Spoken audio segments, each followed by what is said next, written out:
शिक्षा की स्थिति तो इस देश में मतलब दुनिया के ज्यादातर देशों से ज्यादा बदतर स्थिति है। हमारे अधिकांश स्कूल, आधे से ज्यादा स्कूल ऐसे हैं जहां पर न क्लासरूम है न टीचर है, यानी पर्याप्त नहीं है।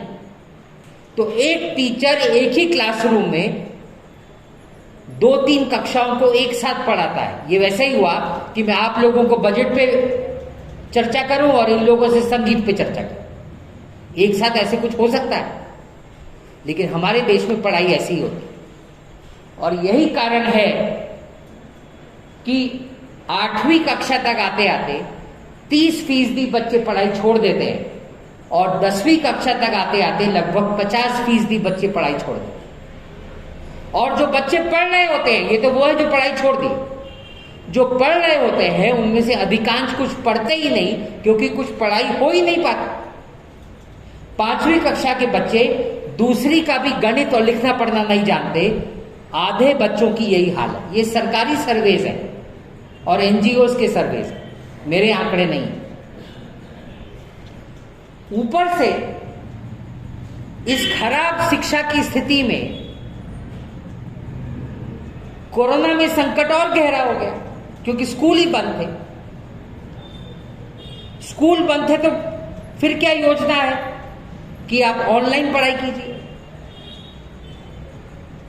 ऑनलाइन में सरकार की पार्लियामेंट्री कमेटी कहती है कि 77% बच्चे ऑनलाइन शिक्षा नहीं ले पा रहे थे।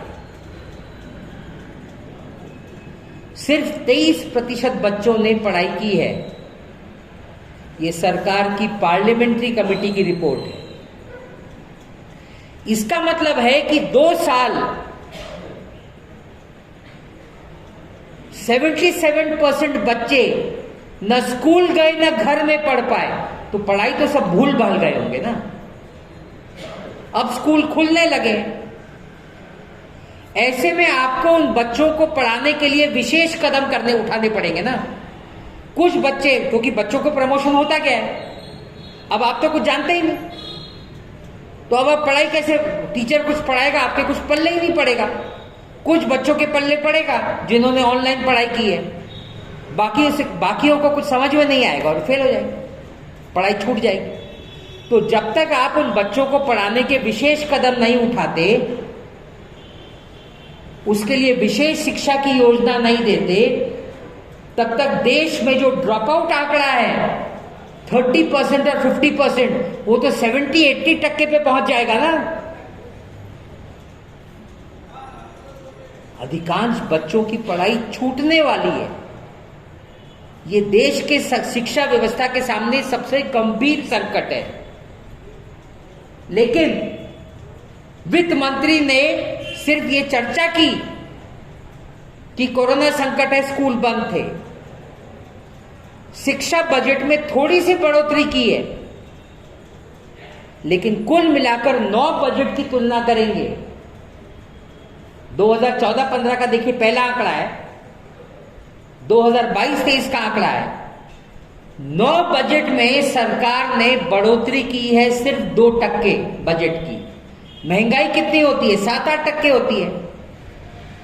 तो आपके शिक्षा बजट में बढ़ोतरी नहीं है, कटौती है। 8% महंगाई मान ली जाए तो हमारा अंदाज है कि शिक्षा के बजट में 40% की कटौती हुई है। 9 बजट्स में 40%। ये इनकी चिंता है बच्चों को पढ़ाने की। ऊपर से जो शिक्षा का लिमिटेड बजट है, उसका भी बड़ा हिस्सा 20% मालूम किस पे खर्च करते हैं? वो 2000 केंद्रीय विद्यालय और नवोदय विद्यालय, 20% सिर्फ 2000 स्कूलों पर, और उधर जो कई लाख स्कूल हैं उन पर बाकी हिस्सा। नवोदय विद्यालय का बजट हमने जानबूझ के दिया है, वो दुगना हो गया है 9 बजट्स में। तो एक बजट बढ़ेगा तो दूसरा बजट और तेजी से घटेगा ना। इसका मतलब है कि आम बच्चों का बजट 40% नहीं 50-60% कट हुआ है।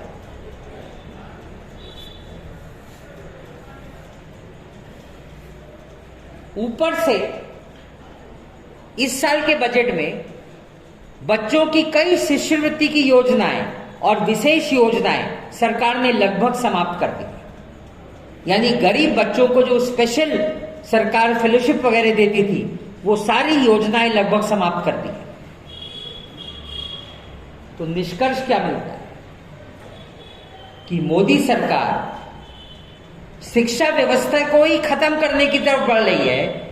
देश की पहली सरकार है जिसने शिक्षा बजट्स में लगातार 9 साल 9 बजट में कटौती की है, ताकि सरकारी स्कूलों का कबाड़ा निकल जाए, प्राइवेट स्कूल फले फूले, अमीरों के बच्चे वहां पढ़ेंगे, गरीबों के बच्चे व्हाट्सएप यूनिवर्सिटी से भाजपा का प्रचार सुनेंगे और वहां से उनको ज्ञान मिलेगा।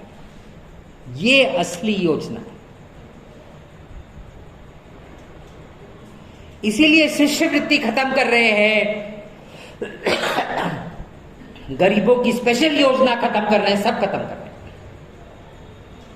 अब इस मुद्दे शिक्षा के बजट के आखिरी मुद्दा, हर बजट में कोई जुमला होता है, फिर मीडिया उसको उछालता है कि वित्त मंत्री ने ये बोला। तो इस बार क्या बोला? इस बार बोला डिजिटल एजुकेशन पे हम खर्चा करेंगे, ई विद्या का नाम दिया उसको। ई विद्या पर हर क्लासरूम में टेलीविजन चैनल पहुंचेगा और बच्चों की पढ़ाई होगी।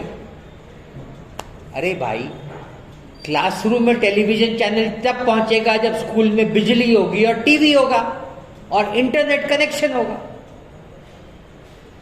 आंकड़े क्या बताते हैं कि सिर्फ 22% स्कूलों में इंटरनेट है। तो इंटरनेट की पढ़ाई कैसे होगी? लेकिन उससे भी ज्यादा महत्वपूर्ण घोषणा कर दी, 12 चैनल से 200 चैनल करेंगे, टीवी चैनल स्कूलों के लिए। और बजट मालूम कितना है? 1 लाख रुपए। 1 लाख करोड़ नहीं, 1 लाख। एक आदमी की सैलरी भी नहीं देने वाले। तो ये तो मेरे को समझ में नहीं आया। और मीडिया ने हेडलाइन दिया, डिजिटल योजना, ई विद्या। अरे भाई, पूछ तो लिए होते खर्चा कितना करोगे। तो ये इनकी नौटंकी है। वैसे डिजिटल पे नहीं खर्च कर रहे, अच्छा ही है। बच्चों को डिजिटल शिक्षा नहीं चाहिए, बच्चों को क्लासरूम चाहिए और टीचर चाहिए, लेकिन उस पर भी खर्चा नहीं कर रहे। यही तो त्रासदी है। उधर उच्च शिक्षा में तो और भी भयंकर है। सरकार का उच्च शिक्षा का 60% बजट सिर्फ मुट्ठी भर एलीट संस्थाओं को जाता है। आईआईटीज को, आईआईएम्स को, आईसर को, एनआईआईटीज को वगैरह वगैरह। 60% बजट कुछ 25-30 संस्थाओं को जाता है बस।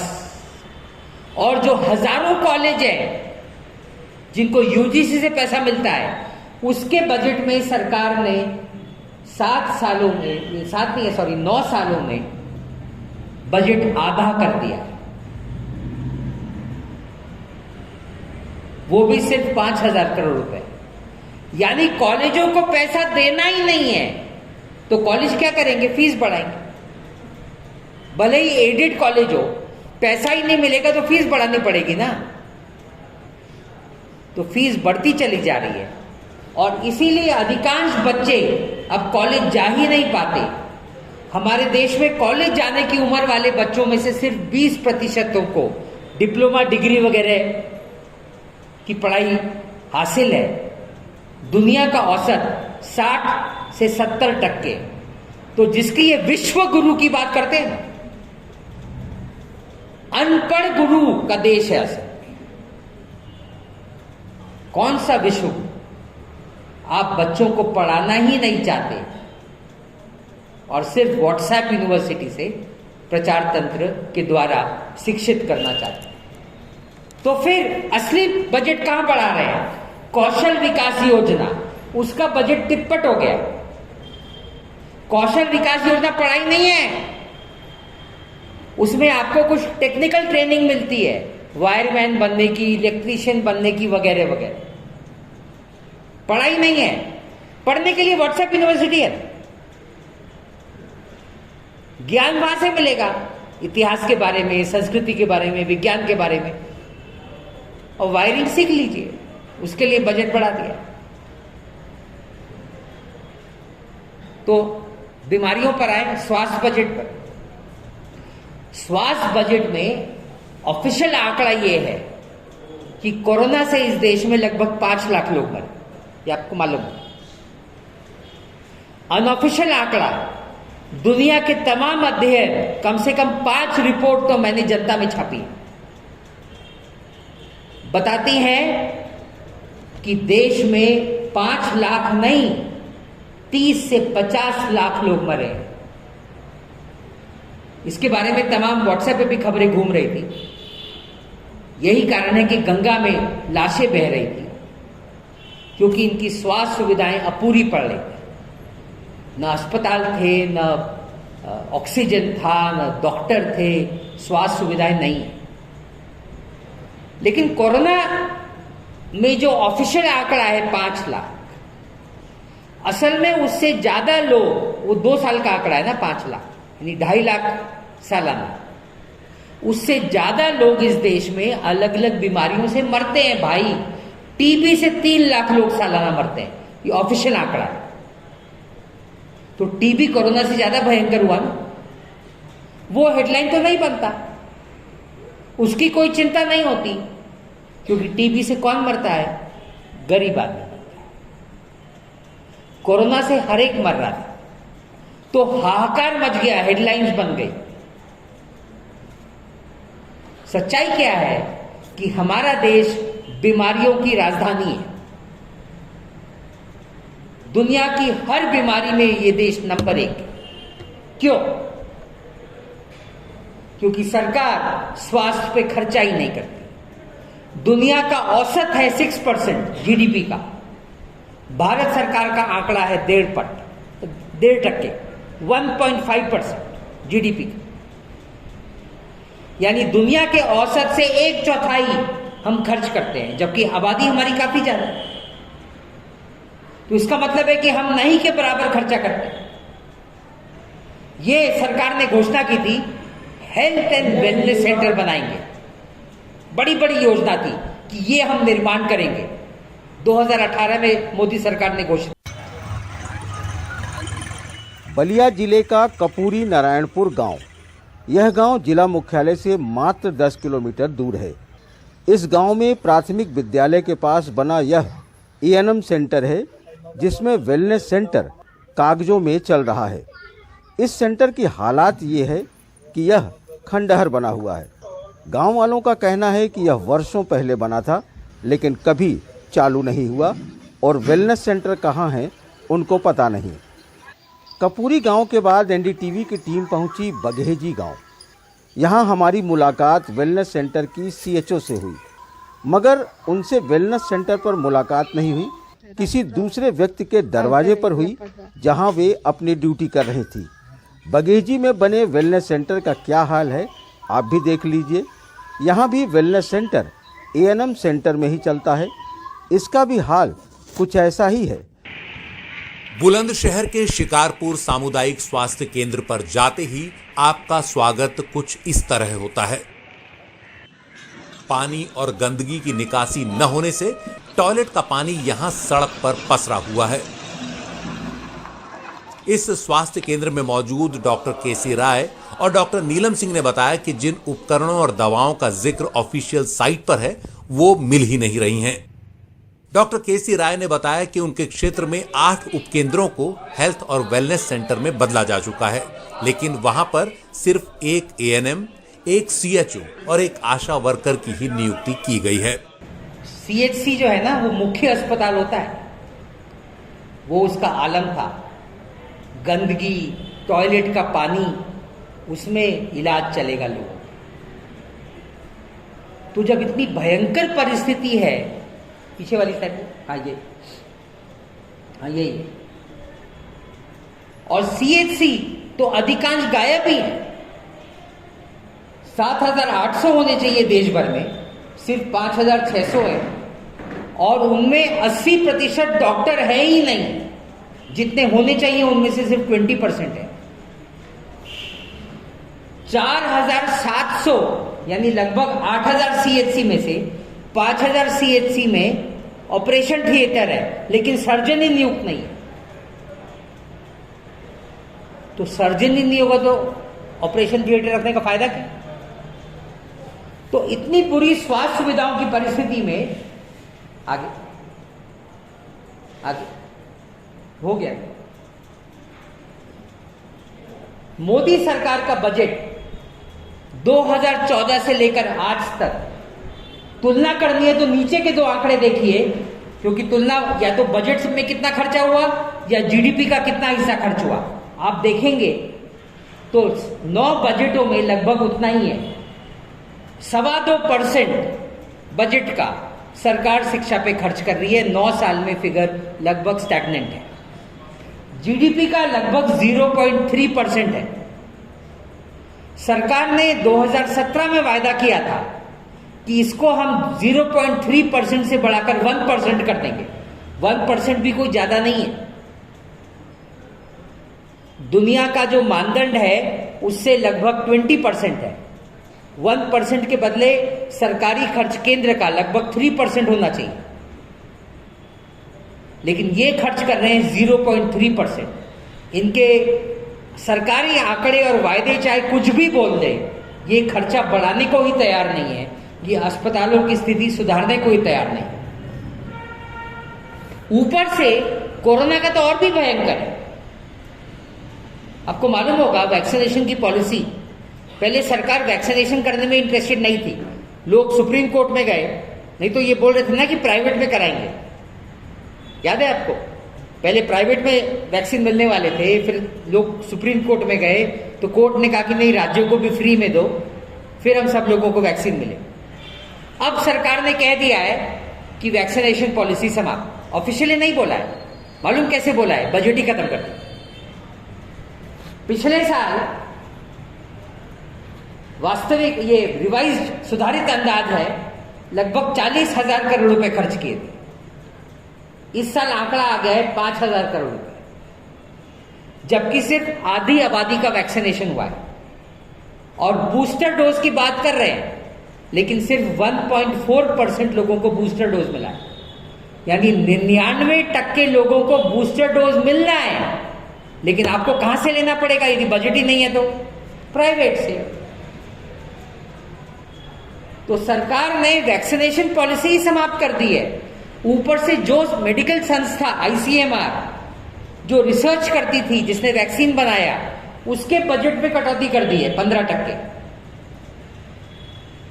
तो वो संस्था भी खत्म, वैक्सीनेशन भी खत्म। तीसरा वेव आएगा तो आप और हम जानेंगे। सरकार ने हाथ जोड़ ली। ऊपर से जो सरकार का स्थिर बजट है, जो बढ़ ही नहीं रहा है, उसमें बड़े अस्पताल बनाने में बड़ा जोर है, एम्स जैसी संस्थाएं बढ़ाने में। आपने यूपी में नोटिस किया होगा, वो प्रधानमंत्री जगह जगह जाकर एम्स का उद्घाटन करते घूम रहे थे ना। वही सारी योजना है। यानी ये करते क्या है? मोदी की कुल पॉलिसी क्या है? कुछ बड़े बड़े ढोल बजाए जाए। तो हमने आईआईटी खोला, आपके राज्य में आईआईटी खोला, इसकी घोषणा होगी। आपके राज्य में आईआईएम खोला, उसकी घोषणा होगी। आपके राज्य में एम्स खोला, उसकी घोषणा होगी। जनता के लिए शिक्षा गायब, जनता के लिए अस्पताल गायब, एक बड़ा सा सफेद हाथी खड़ा कर देंगे। ये कुल पॉलिसी है। तो स्वास्थ्य बजट वैसे ही कम, उस कम स्वास्थ्य बजट का बड़ा हिस्सा बड़े बड़े अस्पताल खोलने में खर्च किया जा रहा है। आमतौर पे जो गांव में सुविधाएं होनी चाहिए, उस पे उसकी हालत आपने फोटो में देख ली है, और उसका बजट ही नहीं दे। अब आखिरी इस बजट से संबंधित मुद्दा, पेंशन। सरकार की एक योजना है कि गरीबों को पेंशन मिलना चाहिए। उसका बजट मालूम कितना है? गरीब लोगों को पेंशन देते हैं, बीपीएल वालों को। बीपीएल का जो ऑफिशियल फिगर है लगभग 40 करोड़ हो गया महामारी के बाद। बजट ही इतना है 10,000 करोड़ कि सालाना प्रति व्यक्ति सरकार का आवंटन है 240 रुपए, 240 रुपीज। यानी सरकार पेंशन देना ही नहीं चाहती भाई, बजट ही नहीं है।